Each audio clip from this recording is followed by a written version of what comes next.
인간을 표현하는 여러 가지 그 말 중에 가장 대표적인 것이 호모로 시작하는 그런 이제 단어들이 있지 않습니까? 호모 사피엔스. 그래서 사유하는 인간이다, 생각하는 인간이다, 슬기로운 인간이다. 이렇게 이제 인간을 표현하기도 하죠.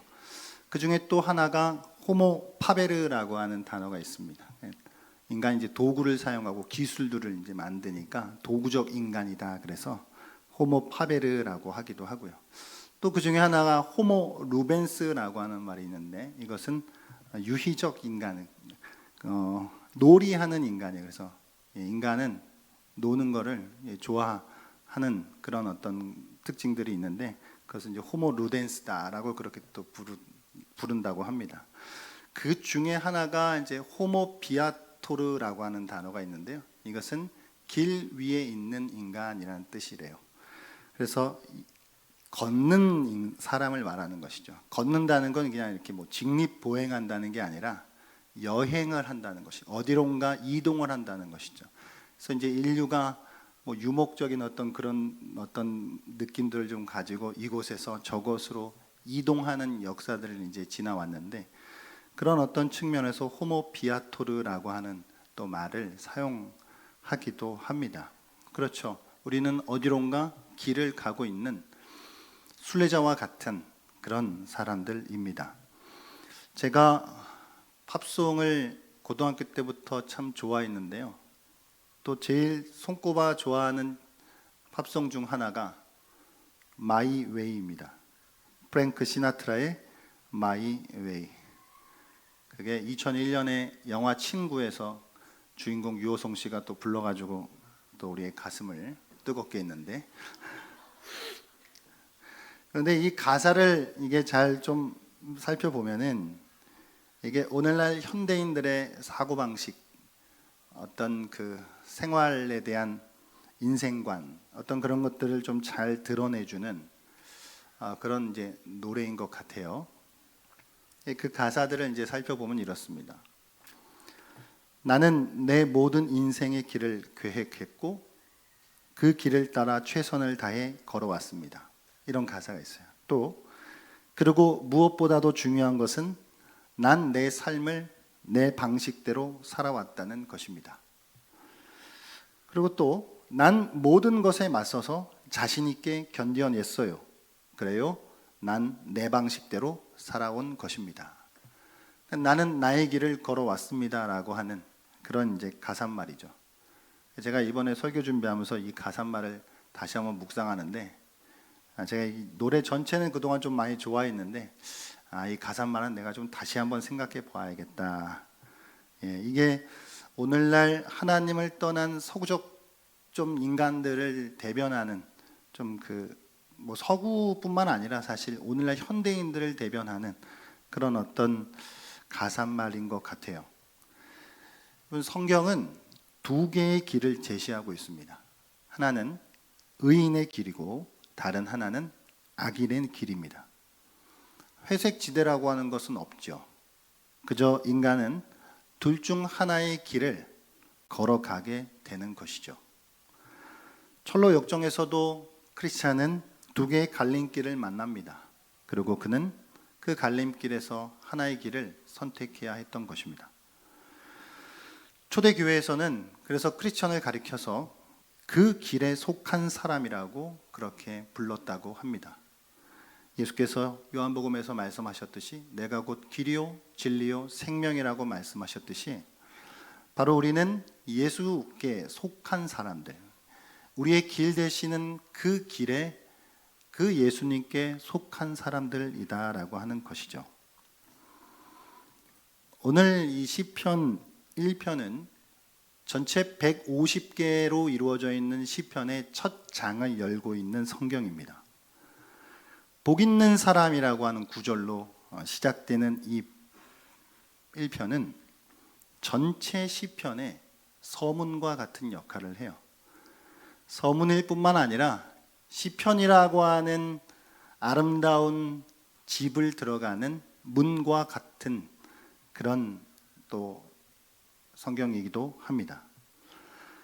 시편 전체에 이 시작 부분에, 이 첫머리에 다른 기도라든가 찬송이라든가 라는 그런 내용보다 오히려 인간의 실존을 다루고 있다라고 하는 이 부분은 시편 전체가 어쩌면 우리를 복된 삶으로 초대하고 있다라고 하는 것을 드러내고 있는 것 같습니다. 구약학자인 브루그만은 이 시편 1편에 대한 중요성을 이렇게 말하고 있습니다. 시편 전체의 시작에서 서 있으며 이 시편은 모든 시편들이 토라의 순종이라는 안경을 통해 읽히도록 의도됐다고 말이죠. 그러니까 1편은 하나님의 말씀, 율법, 토라라고 하는 것을 묵상하고 즐거워하는 것으로부터 복 있는 사람을 말씀해 주고 있는데, 사실은 이것은 1편에서만이 해당되는 것이 아니라 시편 전체에서, 사실 어쩌보면 성경 전체까지 이어질 수 있는 그런 하나님의 말씀 중심의 삶으로 우리를 초대하고 있다는 것이죠. 프랭크 시나트라의 마이 웨이는 자신의 힘으로 인생을 개척해 나아가는 사람들을 위한 노래입니다. 그렇지만 시편 1편은 정확히 이 길에 반대하고 있습니다. 시편 1편은 우리 스스로 길을 선택하면 반드시 스스로 파멸된다고 노래하고 있죠. 시편 1편은 다른 길, 즉 하나님의 율법이 제시하고 있는 그 길 안에만 복됨이 있다라고 우리에게 말씀해 줍니다. 그러므로 시편을 읽는, 특별히 이 1편을 읽는 그 사람들은 하나님 안에 있는 그 복된 인생, 그래서 이 행복하다라고 묘사되는 이 인생으로 이 말씀을 또 읽어 나아가며 시편 전체를 읽어 나아갈 것으로 우리를 초청하고 있는 것입니다. 복된 인생의 주요한 특징은 하나님의 토라, 이 하나님의 말씀을 지속적으로 묵상하는 것이다라고 말씀하고 있는 것이죠. 동시에 사실은 시편 1편만이 아니라 어찌 보면 시편 전체가 하나님의 토라다라고 우리에게 알려주고 있는 것 같습니다. 오늘 우리는 이 말씀을 통해서 시편이 제시하고 있는, 아니 어쩌면 성경 전체가 우리에게 가르쳐주고 있는 그 길 위에 서서 하나님이 말씀하시는 행복을 누리고, 또한 나아가 푸르른 나무와 같이 풍성한 열매를 맺는 복된 삶이 되는 은혜가 있으시기를 축복합니다. 1편은요, 문학적으로 매우 예술적인 그런 면을 가지고 있습니다. 왜냐하면 이 1편이 히브리어로 시작되는 단어가 히브리어 알파벳이 시작할 때 히브리어 알렙이라고 하는, 그러니까 영어로 따지면 A로 시작해요. 가장 첫 자음으로 시작하고요. 그 다음 6절의 맨 마지막 단어는 히브리어의 가장 끝 자음인 타우로 끝납니다. 그래서 이것은 매우 의도된 문학적 예술성을 보여주고 있는 그런 말씀인 것이죠. 이것은 마치 인생의 시작과 끝을 보여주는 그런, 어찌 보면 인생의 전체를 담아내고 있는 그런 인상을 우리에게 주고 있는 것 같습니다. 시편 1편에서 복 있는 사람은 이라고 시작되는 이 말씀, 먼저 시인은 복 있는 사람은 무엇을 하지 않는 사람이다 라고 묘사합니다. 무엇 이 세 개의 병행 구문은 큰 의미에서는 같은 의미이지만 세밀하게 들어가면 조금의 차이를 보여줍니다. 오늘 이 병행 구문에서 나오는 종류의 사람들이 악인, 죄인, 오만한 자죠. 그러니까 이 세 개의 1절 안에 들어있는 악인들의 꾀를 따르지 않는다, 죄인들의 길에 서지 않는다, 오만한 자들의 자리에 앉지 않는다, 이렇게 무엇을 하지 않는 것이 그게 복 있는 사람이래요. 악인과 죄인과 오만한 자는 사실 같은 부류의 사람들이 맞죠. 그렇지만 조금은 각각의 특징들을 가지고 있기도 합니다. 악인이라고 하면 그냥 나쁜 놈들을 총칭하는 그런 어떤 단어이라고 좀 할 수 있겠죠. 악이라고 하는 것이 여러 정황에 따라서 달라질 수는 있겠지만 궁극적으로는 하나님의 율법에 대한 정신을 거스르고 등지고 대적하는 그런 사람들을 가르쳐서 우리는 악인이라고 표현하는 것입니다. 두 번째, 죄인이라고 하는 것은 조금 더 구체적이죠. 그래서 어떤 특정한 계명이나 또 금령들을 구체적으로 범한 사람들이에요. 그것들을 어긴 사람들, 그런 사람들을 우리는 죄인이다라고 말하죠. 또 세 번째는 오만한 자인데 시편에서는 이 오만한 사람들에 대하여서 특별히 하나님에 대하여 신성모독적인 발언을 하는 사람들로 묘사합니다. 그래서 인간의 어떤 죄의 근본이라고 하는 것이 오만이라고 하는 것에 있을 텐데 오만 중에서도 가장 이게 심각한 오만은 하나님을 말로 무시하고 말로 모욕하는 그런 어떤 사람들을 우리가 오만한 자다라고 그렇게 표현하는 것입니다. 사실 다 나쁜 놈들이에요. 나쁜 놈들인데 악인, 죄인, 오만한 자. 그런데 악인들에게는 꾀라고 했고 죄인들에게는 길이라고 했고 오만한 자들에게는 자리다라고 했어요. 아마도 꾀라고 하는 것은 그들이 생각하고 있는 생각이겠죠. 길이라고 하는 것은 그들의 행동일 것입니다. 자리라고 하는 것은 그들의 소유라고 그렇게 분류할 수 있을 것 같아요. 그러니까 복 있는 사람은 악인들의 모임에 동참하지 않을 뿐만 아니라 그들의 꾀나 가르침, 충고, 그들의 행동, 그들의 소유에 함께하지 않는 사람들이다 라고 그렇게 말씀하고 있는 것입니다. 더 나아가 오늘 악인들의 꾀를 따른다라고 했고요, 죄인들의 길에 선다고 했고요, 오만한 자들의 자리에 앉는다 그랬어요. 자, 그러니까 따르는 것과 서 있는 것과 정신을 바짝 차리셔야 돼요. 따르는 것과 서는 것과 앉는 것이 조금 달라요. 그러니까 표현을 굳이 시인은 이렇게 표현했는데 이것은 대체적으로 보면 동적인 것에서 정적인 것으로 흘러갑니다. 그러니까 움직이던 것에서부터 길을 따르는 건 걷다는 거거든요. 걷다가 그 다음 섰어요. 그 다음 앉아요. 이것은 무엇을 보여주는 것이냐면 죄라고 하는 것의 고착화 현상을 보여주는 것입니다. 그러니까 흔히 우리가 새가 머리 위로 날아다니는 것은 우리가 막을 수 없지만 머리 위에 둥지를 트는 것은 막을 수 있다는 말이 있지 않습니까? 그러니까 죄라고 하는 것은 우리한테 이렇게 왔다가 갔다 이렇게 할 수 있는데 갑자기 서요. 안 가는 거예요. 거기 머무는 거예요.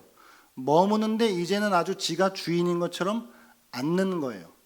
그러니까 이것은 점진적으로 죄가 우리 안에 고착화되어지는 그런 현상을 보여주고 있는 것이죠.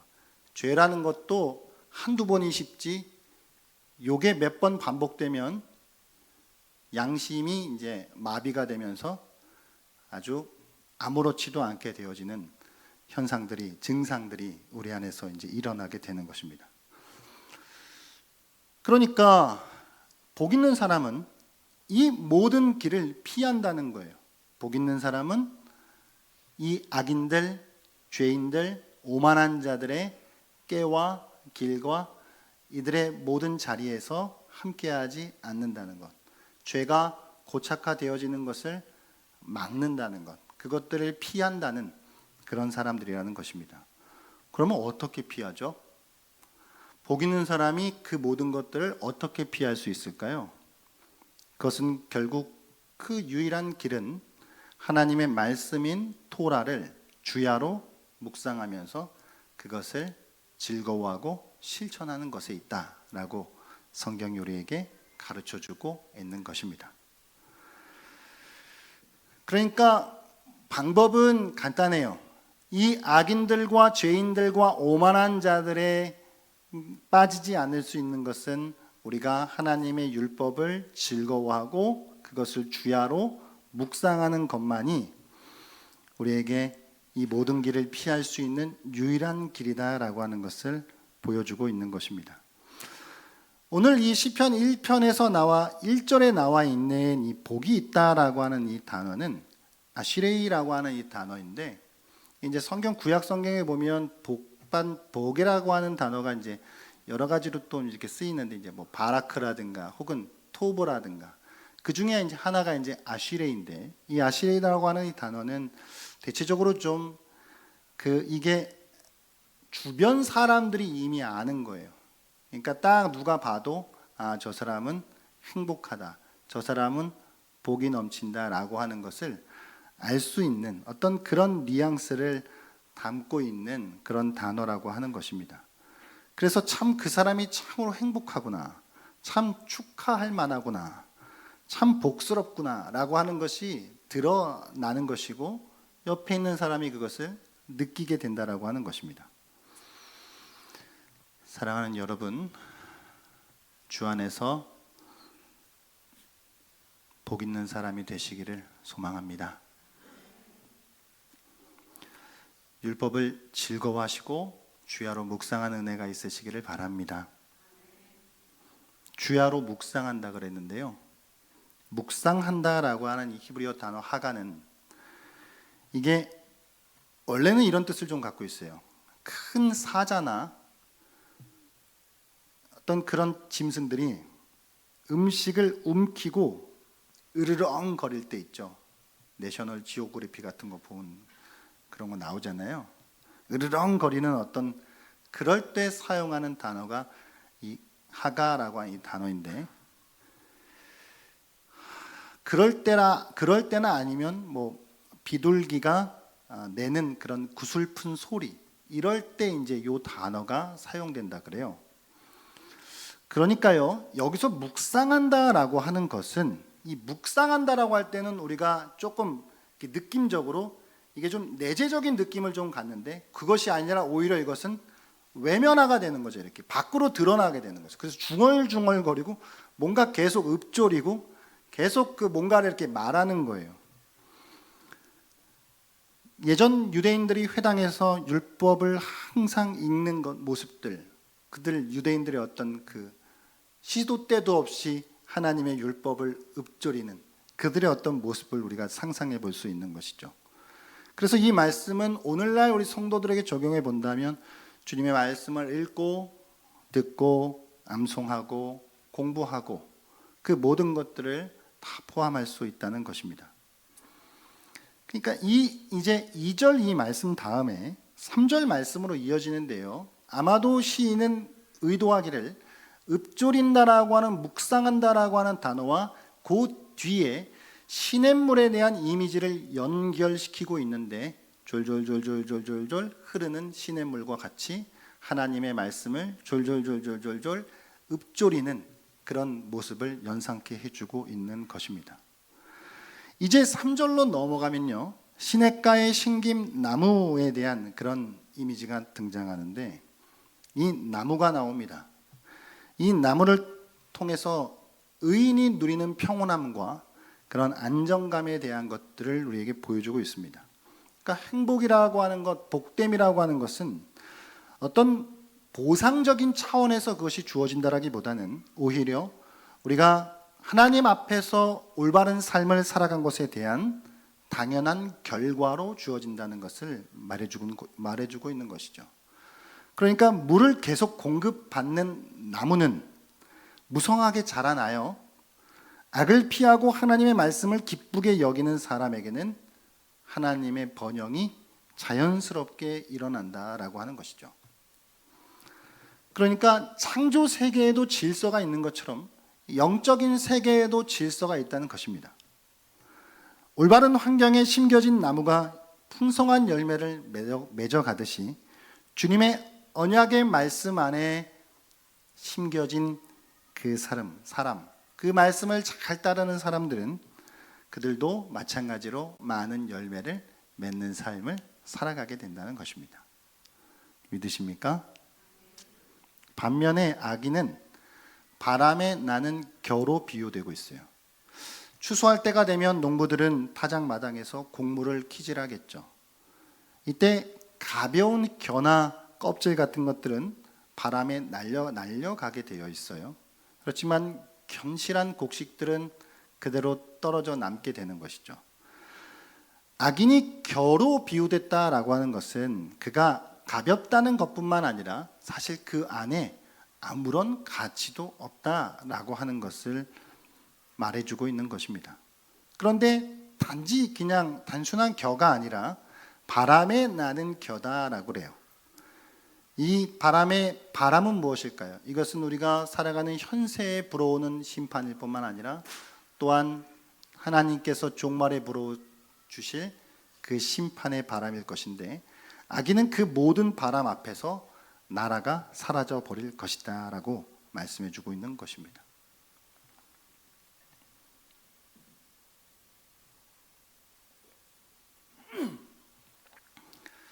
오늘 이 1절에서 6절 말씀을, 이 1절에서 6절 오늘 이 시편 1편은 이게 좀 너무 우리한테 익숙한 성경이기도 해서 요거는 조금 이게 원어로 이거를 좀 이렇게 접근을 해야 우리가 조금 더 그 의미를 분명하게 이렇게 좀 받아들일 수 있는데요. 1절에서요.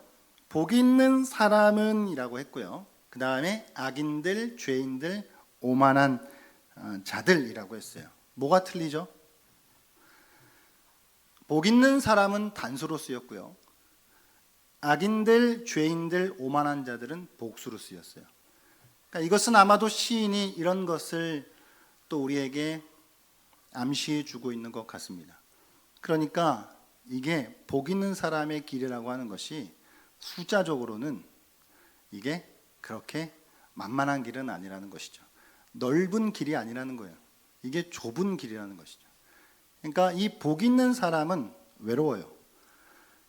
다른 사람들은 많아요. 저 이 나쁜 놈들. 많은데 내가 하나님 앞에 복된 길로 가는 그 길은 적다라고 하는 것을 또 이 복수와 단수를 사용하면서 우리에게 좀 드러내주고 있는데요. 근데 이게 6절로 넘어가면 이제 비로소 의인들이라고 하는 말로 의인들 복수로 이제 나오게 돼요. 그러니까 율법을 즐거워하고 주야로 묵상하는 그런 시냇가에 심기어진 인생이 됨으로써 이제 하나님께서 나무의 풍성한 열매가 맺어지듯 의인들로 변화시켜 주실 것이다 라고 하는 소망을 우리에게 이렇게 또 남겨주고 있는 것입니다.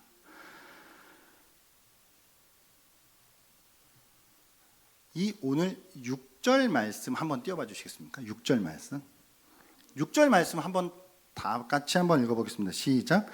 무릇 의인들의 길은 여호와께서 인정하시나 악인들의 길은 망하리로다. 아멘. 이게 이 6절 말씀을 조금 우리가 이제 집중해서 좀 보고 싶은데요.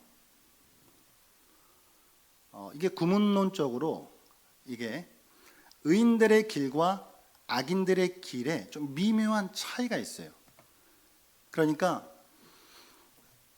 의인들의 길, 6절 계속 한번 죄송한데 띄어놔 주십시오. 예. 의인들의 길이라고 하는 것은 이 구문론적으로 여기서 이게 목적어 역할을 해요. 그런데 악인들의 길은 주어 역할을 합니다. 그러니까 이게 무슨 차이냐? 자, 이 시편 1편의 6절은 스스로 자신의 운명의 설계자로 자처하는 것은 스스로 망하는 길로 가는 것이다 라고 하는 걸 우리에게 보여주는 것이죠. 악인들은 그들 자신이 주인이에요. 그래서 그들은 심판을 향해서 지 발로 스스로 전진해 가고 있는 것입니다. 반면에 의인들의 길은 하나님의 보호의 대상이에요. 의인들은 그들 자신의 행동으로 구별되지 않아요. 오히려 의인들은 여호와의 행동으로 구별됩니다. 그러니까 하나님이 그들을 보호해 주신다는 것이죠. 하나님이 주어가 되고 그들은 목적어가 되는 것이에요. 그러니까 이 6절을 통해 우리에게 보여주는 것은 주관적 자율성이라고 하는 my way, 나는 지금껏 내 방식대로 내 길을 걸어왔습니다라고 멋들어지게 노래를 불러대는 이 세상의 방식, 이 세상의 길, 그거는 다 망해가는 길이다. 반대로 여호와의 보호의 대상이 되는 편, 하나님이 우리 인생의 주어가 되어 의인들의 길은 거기에 목적어가 되어질 때에 그 인생이 바로 복 있는 사람이다. 그것을 우리에게 가르쳐주고 있는 것입니다. 왕궁에서 다투면서 사실래요? 움막에서 혼자 사실래요? 세상의 번영의 길에 내가 주어가 돼서 사실래요? 그저 무명한 자요, 아무것도 가지지 않는 자일지라도 하나님이 주어가 되시는 삶을 살아가실래요? 오늘 성경은 우리에게 그 두 개의 길을 제시해 주고 있는 것입니다. 할렐루야. 그러니까 이 3절에 있는 이 나무요, 나무. 나무는 근데 지가 저 이게 말을 좀 고급스럽게 해야 되는데 죄송합니다. 생겨먹은 게. 나무는 자기가 스스로 열매를 맺나요? 나무는 지가 주어가 될 수 없어요. 나무는 나무가 중요한 게 아니라 시냇가에 심기었다는 게 중요한 것이죠. 그러니까 시냇가에 심기지 않고 엄한 데 있으면 그냥 말라 죽는 거예요. 그러니까 시편 1편은 오늘 우리에게 무슨 길을 제시해 주고 있는 것이냐면 결국 간단 심플하게 하나님이 주어가 될래? 네가 주어가 될래? 의인들의 길은 우리를 목적으로 삼으시고 하나님이 주어가 되지만 악인들의 길은 자기가 주어가 되는 거예요. 그렇게 자기가 주어가 돼서 가는 길은 곧 결국은 멸망이요 파멸이다라고 하는 것, 그것을 우리에게 말씀해 주고 있는 것입니다. 그러니까 이것은 곧 나무의 삶이에요. 나무는 지가 주어가 되면 말라 죽어요. 하지만 나무는 지가 목적어가 되면 풍성한 열매를 맺게 되는 것입니다. 할렐루야. 더 나아가 나무는 결국 복 있는 사람은 나무와 같은 사람인데 풍성한 열매는 뭐 한다고 맺어요? 그럼 뭐 한다고 맺는 거예요? 그냥요? 아니죠. 누군가에게 유익이 되기 위한 거죠.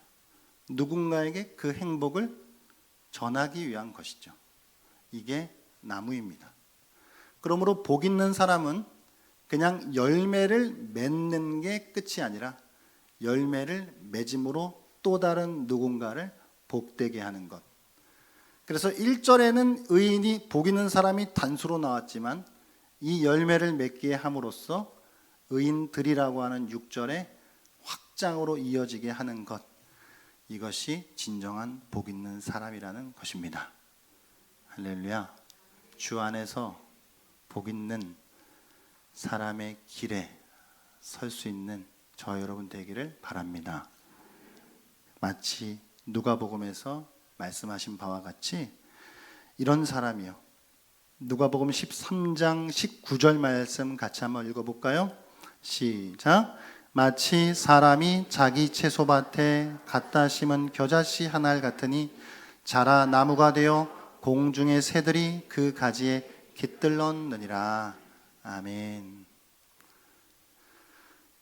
공중의 새들이 깃들어 심을 쉴 수 있는 나무, 풍성한 열매를 맺음으로 누군가에게 생명을 전해주는 나무, 누군가에게 뜨거운 햇빛을 가리어 줄 수 있는 나무, 이것이 바로 복 있는 사람인 줄 믿습니다.